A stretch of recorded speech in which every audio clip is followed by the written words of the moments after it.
So basically what I started doing in the year before is I started reaching out to alumni. I started reaching out to students that studied at university, and also tried to. So basically, when alumni sort of gave me a call or whatever, or I'd have some bit of time with them, I'd sort of try to explain my motivation, my narrative, and especially, I guess, where I'm coming from. And they sort of helped me, I guess, sort of maybe position my story, and also better define kind of what I want from university and sort of like what I'm trying to get out of it.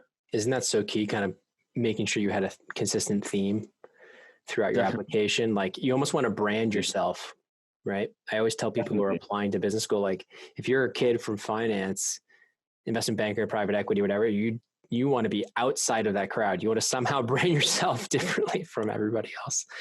Whether that's, for me, it was education technology, kind of,